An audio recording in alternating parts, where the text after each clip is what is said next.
चलिए तो फिर शुरू करते हैं अपन। तो फिर अभी अपन डिस्कस करने वाले हैं डंगी डम्स लिमिटेड को। इनको अपन ने पहले भी डिस्कस किया हुआ है, ठीक है। तो इसको अभी एक बार फिर फ्लोबो बिजनेस ने पिक किया है। इनको देखते हैं क्या बता रहे हैं ये। कंपनी के बारे में बात करते हैं। बेकरी एंड कन्फेक्शनरी का बिजनेस है इनका, जिसमें ये लोग केक, चॉकलेट्स एंड डिजर्ट्स बनाते हैं। स्टोर ओन मॉडल है, डिफरेंट स्टोर फॉर्मेट्स हैं, रेगुलर केक स्टोर्स हैं, लार्ज डिजर्ट स्टोर्स हैं, ठीक है। डंगी डम्स यम्स भी हैं इनके पास। Presence in concentrated in specific cities like Gujarat, ठीक है। This is regional concentration both opportunities and risk, ठीक है। It's important to understand micro cap company है, which mean higher volatility. Large more established company से बहुत ज्यादा वॉलिटिलिटी होती है माइक्रो कैप कंपनीज की। इसमें क्या है, basically financial matrix reviews that some area of concern बता रहे हैं। इसमें नेगेटिव आरओई है, जिसमें की फाइनेंशियल रेशियोज की बात करें तो आरओसी आरओई को क्लोजली मॉनिटर करना जरूरी है। इसमें क्या है, प्रोमोटर होल्डिंग भी डिक्रीज हुई है रिसेंट क्वार्टर में, है ना। बहुत ज्यादा इंपॉर्टेंट देखना, रिड्यूस डेब्ट रिड्यूस किया है जो प्रोड्यूसिव फैक्टर है। Stock trading multiple of it book value, ठीक। मार्केट पोजीशन पोटेंशियल की बात करें, कन्फेक्शनरी मार्केट पोटेंशियल ग्रोथ तो है ही, ठीक है। खाने पीने का मार्केट अच्छा चल रहा है अभी इंडिया में, कम से कम लोगों में डिमांड बढ़ रही है। ओवरऑल डिस्पोजेबल इनकम जिसके जैसे जैसे बढ़ रही है, ठीक है। उसके बाद वैल्यूएबल एसेट ये है कि operating in regions with valuable asset, उस एरियाज में जहाँ पे ऑपरेट कर रहे हैं वो एक अच्छी चीज़ है। फिर उसके बाद में competition with in food and beverage industry तो इंटेंस है, ठीक है। उसको अलग करना जरूरी है, डिफरेंशिएट करना जरूरी है। लेकिन उसका स्ट्रेटेजी क्या है, लार्जर शेयर और स्ट्रेजर पर कैफे मार्केट को कैप्चर करना।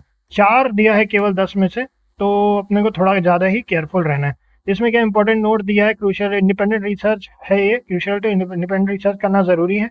फाइनेंशियल एडवाइजर से बात करें इन्वेस्टमेंट डिसीजन लेने के पहले। मतलब कुल मिला के इसको आपको ऐसे रिसर्च को केवल पढ़ना है, ये कोई इन्वेस्टमेंट एडवाइस नहीं है। आपको अपना एनालिसिस भी करना है। थोड़ा अपन भी अब एनालिसिस कर लेते हैं। 19.95% की रैली क्या है, 4.99 रुपीज़ पे भी चल रहा है।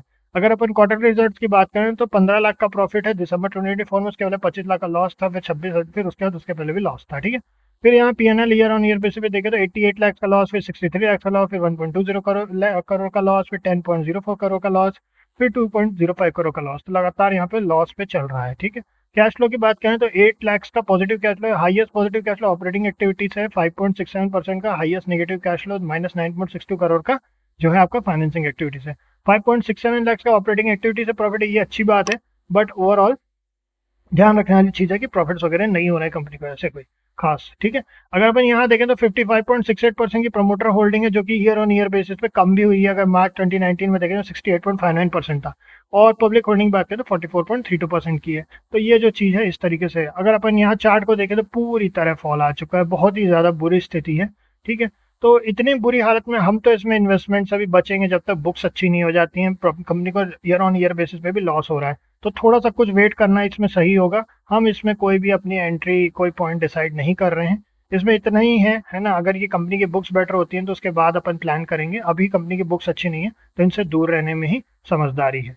तो देखते हैं फिर नेक्स्ट कंपनी को अपन बाद में एनालिसिस करेंगे। फ्लोबो बिजनेस ने इनका एनालिसिस किया है। इनका अब इजी सब्सक्रिप्शन आ गया है, तो यहाँ से आप जैसे ही फर्स्ट लिंक पे क्लिक करेंगे 48 आवर्स में एक्टिव हो जाएगा। मैं हाईली रिकमेंड करूँगा, काफ़ी अच्छा प्रोडक्ट है।